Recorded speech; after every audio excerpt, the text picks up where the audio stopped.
Moving forward to the Big 12, we have West Virginia on the road at TCU. TCU is a 12-point now home favorite, and this game carries an over-under of 52 points. This one opened laughably low at like 9 points because I'll get into it. But it kicks off at 8 p.m. Eastern on ESPN2.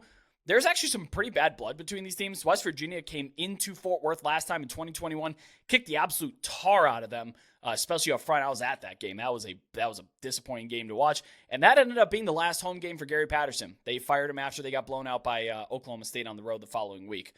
West Virginia now, I'm going to be honest, they're not a total pushover like I thought they were going to be coming into this season. Now, they've been a little bit fortunate. I'm not going to...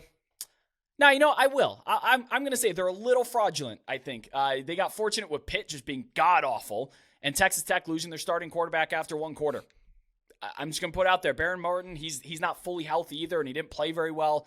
But I can't help but to think that if Tech had, Shuck for the whole game, I don't know how that game would have gone. So bad news, though, for West Virginia fans. That means you get to keep Neil Brown even longer than you expected. And I know y'all were already fed up with him last year. I predicted before the season that this game may have been it going into the bye for him, but that is definitely not the case now. So enjoy that, Mountaineer fans. Garrett Green, the starting quarterback, did not play last week. Nico Marchiol was the replacement. Terrible through the air. 3.7 yards per attempt. He threw 2 picks, but he did add 72 on the ground. So, he's a dual threat, much better with his legs than he is with his arms. And to be honest here, CJ Donaldson, he is the offense. If he doesn't get going, neither do they. 67% rush rate. That's the second highest among non-service academies in the country so far this year. So, what West Virginia is going to do. They're not going to try to hide it, and it's not exactly turning into points. TCU is pretty stout against the run. Their linebackers are particularly good with Johnny Hodges leading the way that way. But teams can't pass much on them because they run, teams have to pass on them because they run such a fast pace. They can't afford not to pass it. TCU right now is kind of forcing teams into track meets, and that's not West Virginia's game. They're going to want to slow this down, muck it up, put the ball on the ground, and really run it down your throat. But TCU runs so quickly that they can't afford that. On the other side, though, strength versus strength. West Virginia's defense is 17th in EPA per rush allowed so far this year, and Imani Bailey for TCU is one of the better running backs on the season. Dude, he's forced 31 missed tackles. That is the third most, and Audric Estime's up there, but he's got a game on him. 31 missed tackles forced through 4 games so far. He's rushing for 6 a carry. He's also accumulated at least 120 rushing yards in every game against FBS competition, aka when he's actually needed. Brett, I got to start with West Virginia here. I always start with the team that I have projected to win the game, so that's misleading. I don't have West Virginia. I have to make a comment, though, about West Virginia.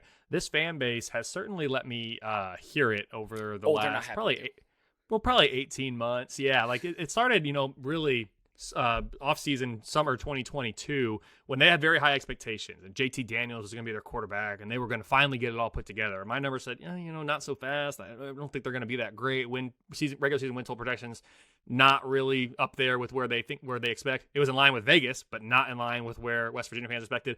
So they really got on me. Then this past summer, just as a fun subjective thing, hey, let's tier the Power 5 jobs. West Virginia fans weren't happy with where I put their program. They let me hear it again. Like, West Virginia fans have been all over me, and they don't like me. And okay, I'm sorry that my model isn't putting out what you want, and I'm sorry that my view of your program moving forward within the confines of the new look Big 12 isn't as rosy as you think. Okay, so this week, my most deserving rankings come out on Monday, and they're number 21. They're not ranked in the AP. They're not even receiving votes, I don't think. I have them number 21. They're the 18th best record achievement. They're number 38 in relative scoring margin. They've got a good resume at this point. West Virginia fans, I'm waiting. I'm excited. I'm like, here we go. They're going to catch on. They're going to post this. They're going to love it. Finally, somebody posts something that's like number 21 with like the emoji of like, questioning or like concern. And I was like, I quote to you and said, finally, a West Virginia fan has at least commented. I really thought it'd be positive here. That got some traction. And they were like, yeah, I don't think we deserve to be 21. Like, I don't think that's right. Like, we're not deserving. I'm like, all right, guys, I can't win with you. First, you hate me because I say you're not good enough. Now I have you resume ranked 21 and you're saying we don't deserve it. So West Virginia fans, if you're listening, you're probably not because you don't like me. But if you're listening, I don't know what to do about our relationship at this point. Please help me. I would like to bring us back to the table. I'm just not sure it's in the cards. All right, Brett, into the game. I have TCU -9. It's a 74% win expectancy, so West Virginia fans won't like hearing that. Following a really disappointing loss to Colorado to start the year, TCU's power rating immediately dropped more than 4 points. Since that time, though, the Horned Frogs have run off 3 straight wins by an average score of 37-12. Their power rating is right back where it started. The offense is number 24. That's 5th best in the conference, while the defense is number 44. That's 9th best in the conference. Like TCU, West Virginia opened the year with a loss and has since reeled off 3 straight wins. Their resume more impressive given the schedule that they've played and the opponents they've faced than TCU's, with wins over Pitt and Texas Tech. That's how the Mountaineers find themselves number 21 in my most deserving rankings, which apparently their fans think they don't deserve. Don't know what to tell you. The offense has been worse than expected. They've fallen from number 40 to number 69, but the defense has more than made up that ground. They've improved from number 82 to number 40. Overall, West Virginia is up 2.5 points in the power ratings and 11 spots in the rankings that go with those. The Mountaineers entered the season with a 31% chance to go bowling. That's now all the way up to an 85% chance. So a year ago, the criticism was, Kelly, you're wrong about our team. Well, I wasn't. Now, you could say, hey, Kelly, you were a little bit wrong about our team, but they're not saying that. And maybe it's because they've all blocked me at this point. I don't know. This is projecting to be the second most difficult remaining game for West Virginia. By my numbers, TCU has the advantage on both sides of the ball and the home field advantage. Bottom line, TCU -9, 26% chance, 1 in 4 chance. West Virginia moves to 2-0 in Big 12 play. Texas and Oklahoma have separated themselves at the top of this conference standings, as I talked about earlier. TCU currently with an 8% chance. That's 4th best. With a win, it jumps to 10% to make it to Arlington. With a loss, down to 2.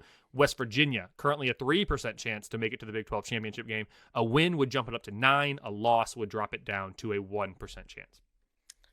You mentioned that the rest of their schedule isn't so bad, and to be honest, revisiting it, yeah. At Houston, Oklahoma State at home, and the Pokes are just an absolute dumpster fire. Baylor, same story, absolute dumpster. I'm going to file West Virginia away. I have a doc where I have my file away notes for bowl season. This team is going to play a good G5 team, and I'm going to bet that G5 team at a number. That is, I am serious about this team being fraudulent. I really am. Offense. Neil, if they make a bowl, will Neil Brown keep his job? Yeah, right. Oh God, I hope so. Oh, that would just be funny. Like, I'm not rooting. I'm sounding like a real West Virginia hater, and right now on their team I kind of am. Last year I went to Morgantown and had one of the most fun game days I've ever had. The people out there are wonderful. So you know what? I'm being a little unfair to them the way they treated me, but I don't know if they keep Neil Brown past this. What about the way they treated me, Brett? What about that? I'm kidding. I'm kidding. You can handle that. This team's going to be a bowl team, and I'm going to fade them. That's going to be a lot of fun.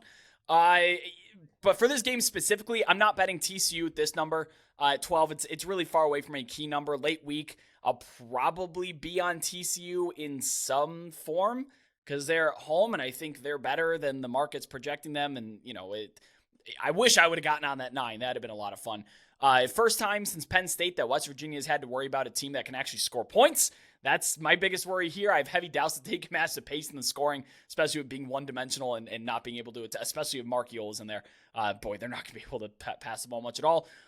I'm going to be honest, this feels like a sound beating to me. Like a 37-14 or, a game that's not particularly close. Maybe not total blowout, but when you look at it, it's like, yeah, definitely got beat pretty soundly.